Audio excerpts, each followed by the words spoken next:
Good afternoon. I'm Stan Morey with the Arabian Horse Association. I'm the executive director, and we're continuing on with some of the interviews that I said we would try to do with some trainers here at the Sport Horse Nationals 2024.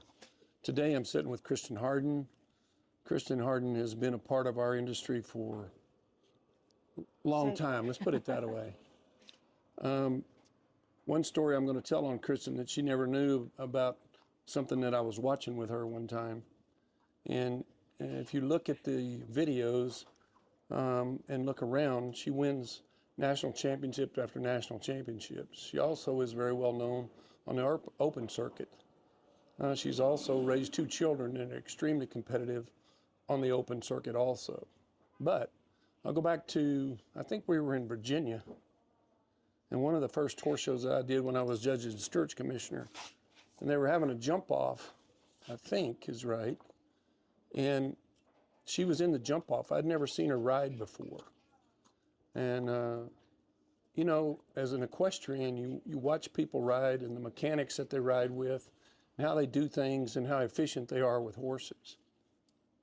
I watched this lady jump in this jump off, and I was like dumbfounded, because I'd always come from main ring and I'd seen jumpers before, but I watched her work this ring on this horse, and I could not believe how efficient she was and how good she was as far as getting this horse around the ring.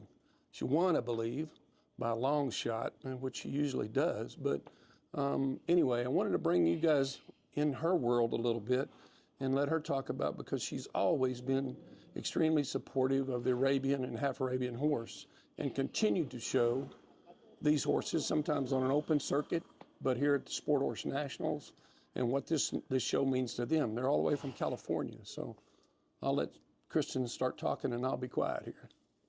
Well, to me, a horse is a horse. Doesn't matter if it's a thoroughbred, a warm blood, like we show at the open shows mostly, or an Arabian. They all have to be trained the same. So this isn't abnormal for me to be at a horse show showing in the jumpers, and I like it when the Arabians get to compete against each other and their own breed. They're great horses, and I have a barn full of horses at home, and these guys are kind of my favorite little my horses that I ride. They're quick and they're fast and easy to train, super careful. Arabians by nature are very agile, and when you do a jump off and you plan an inside turn, or you plan your track, take the fewest amount of strides possible, you can be faster on an Arabian than a warm blood. They can do, their bodies are moved differently, so it's really fun. Like Stan's saying, whatever horse that was, I've had some really great horses, but they can do impossible things that a warm blood you can't get near them. So these guys go to the open shows with me, and they're really competitive there. The 3 that I have here have been showing all year, and they're usually champion at the open shows in their division, because people can't catch them. But they're not running. They can just make tighter turns, and they're kind of like riding a deer a little bit. They're just light on their feet and brave. And I think the easiest horses to train. They're so smart. So as long as you do it right in the beginning, they're really intelligent horses. Really fun for me to be here, and I really enjoy riding them. And I like all the trophies and roses here. It's really fun.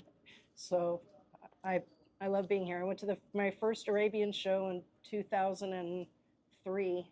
Right? The first Arabian Sport Horse Nationals was my very first Arab show. Yeah, so that's correct. Yeah, it was really fun, and it's been going ever since. Yeah, and she's been here ever since, nearly all of them that I can remember. I think, you know, one of the things that we want to talk about, and the utilitarian part of this thing, from the show is concerned and from the breed association is concerned, that we do have a lot to offer other people that, and again, whether it's a high dollar horse or whatever, it's just like Kristen said, I mean, they are very, very useful horses in a lot of different ways, where somebody may be overpowered by a warm blood or a caner or a thoroughbred or whatever the jumper may be. These things offer a lot of different ways to be useful to them. Are they as expensive as some of those other horses? Obviously not. That's not. But that's not what we're here about. Again, a lot of these things are specialized animals, and at this horse shows, like I said in the last interview, most of these horses are in 4.8 to almost 5 classes a show. And so they get to, the amateurs very friendly, very amateur friendly for them. And Kristen has done a great job of bringing people into this, to this breed and keeping them here with the Arabian and the half Arabian horse. I've had really good luck breeding my half Arabs. I haven't done it as much recently, but I have a mare in foal right now, a warm blood mare. And in the past, they are competitive at the A shows if you breed correctly, and it takes some planning.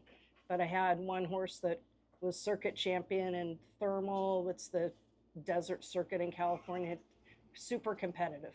And he was circuit champion in the Hunters. They're half Arab, won every class.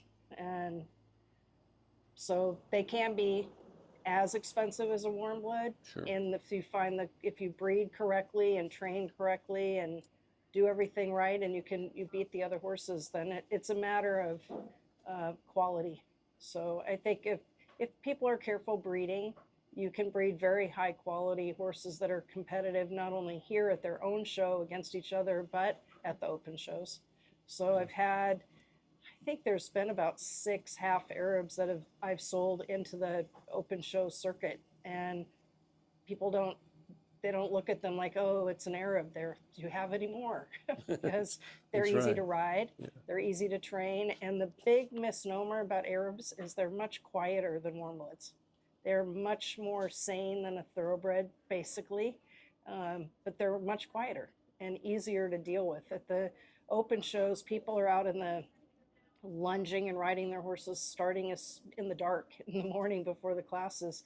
I don't have to do that with my horses. They're trained. I get on and show, and it's easy. They're quiet. And when I've brought other people to help me show when I was having my kids, or if I have too many in a class, and I brought some pretty famous riders from the A show circuit into this world. John French helped me when I couldn't ride my own horses. And he said, what time do we need to get in there in the morning and get them quiet? I said, 7 o'clock. We don't have to, you don't have to, they're already quiet. So that's been eye-opening for them. And John helped me when I was unable to ride. And then the next year the show was coming around, and he's called me and he said, are you going to ask me to come back and ride? I said, well, I don't need you to. And he said, can I anyway? And I said, sure. And so he came and he loved it. He liked to show. Yeah. So everyone likes to ride a nice horse, and they're nice horses, and they're nice to ride, and they're pretty, and they're easy to be around. And my kids grew up riding on them, and they love them too. Yeah. Thank you. Yeah. And again, I think that's what we're trying to emphasize here. A lot of us have, from the half Arabian part, as I said before, not trying to equate us that we're trying to imitate anything, but reiners or saddle horses or those kind of things. But this is a different thing, to where open show people are coming to us to ride these horses, and I think it's a very, very good thing for our industry, for our association.